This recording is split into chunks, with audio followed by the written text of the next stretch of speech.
All right, today we're diving into one of the most intense stories in the entire book of Judges. We're talking about Jephthah, a story about leadership, a brutal war, and the absolutely devastating cost of a single promise. So let's just start with the question that hangs over this entire story. What is the highest price of victory? Really think about that, because the answer that Jephthah discovers is, well, it's just staggering. So, to kick things off, we meet our central figure, Jephthah. And his story is all about this incredible, dramatic reversal of fortune. He goes from being a complete nobody, an outcast, to suddenly becoming the last hope for his entire nation. So, who was this guy?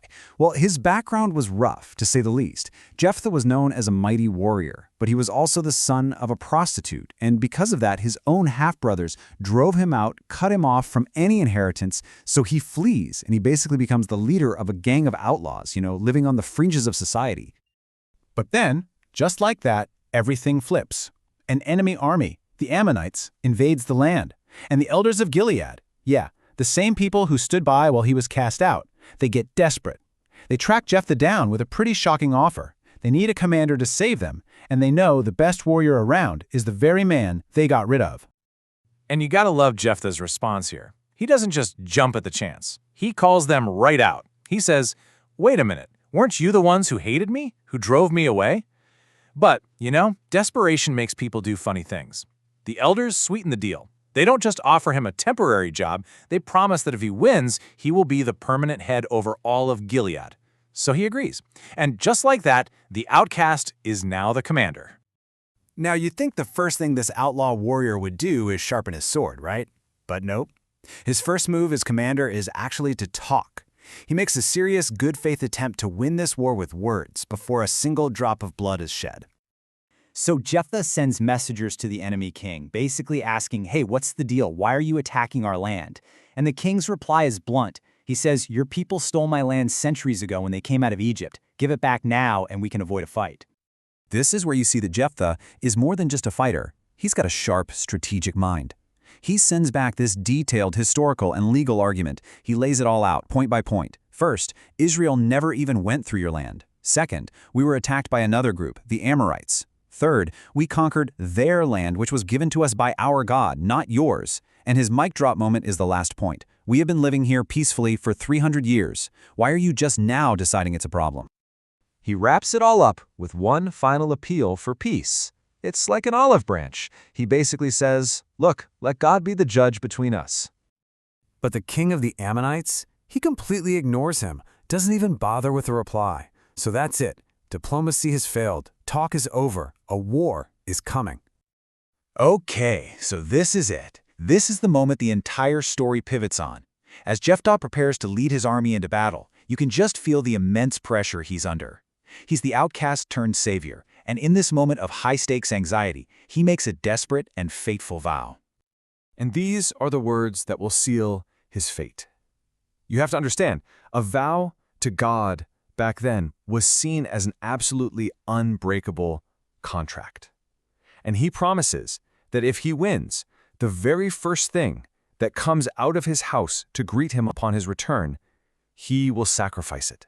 It is an absolute, shocking, and all-encompassing vow.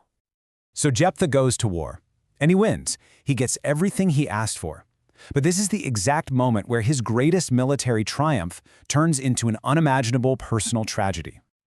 And this wasn't just some small skirmish, it was a complete and total victory. Jephthah's army absolutely devastated 20 Ammonite towns.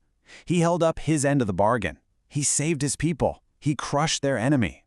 So now, just picture the scene. Jephthah, the conquering hero, is riding back home. And who is the first person to come running out of his house to greet him?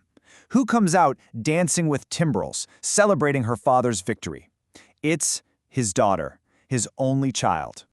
In a single instant, the elation of victory just evaporates and turns into pure horror. He rips his clothes, a sign of complete and utter devastation, because the moment he sees her, he knows. He understands the catastrophic price of his own words. The vow he made in the heat of the moment has just come back to completely shatter his world. So the final act of this story really shifts its focus. It becomes about his daughter, about her incredible response to this horrific situation, and the legacy that her sacrifice would ultimately create. I mean, her reaction is just astonishing. Instead of pleading for her life or panicking, her response is one of incredible composure and sense of duty. She looks at her heartbroken father and tells him, "You made a promise to God. You have to keep it." But she does have one request. She asks for 2 months. And this is such a poignant detail. She doesn't ask for 2 months to mourn her life. She asks to go up into the hills with her friends to mourn the fact that she would now never get married or have children. That was the future she was losing. And after those 2 months were over, she came back to her father. The text states it with this chilling simplicity. He did to her as he had vowed. The tragic promise was fulfilled. Now, scholars debate whether this was a literal human sacrifice or a lifetime of forced celibacy, but either way, her future was over. But her story didn't just end there. This personal family tragedy became woven into the national memory of Israel. A tradition started where every year, for 4 days, the young women of Israel would go out specifically to commemorate Jephthah's daughter, making sure that her sacrifice, her story, was never, ever forgotten. And that leaves us with this final, really difficult question to wrestle with. What was this? Was Jephthah's vow an act of profound, if terribly misguided, faith? Or was it just a fatal, arrogant human error made under pressure? The story gives us all the facts, but it kind of leaves that final judgment up to us. It forces us to think about the complicated lines between ambition, faith, and the terrible power our words can have.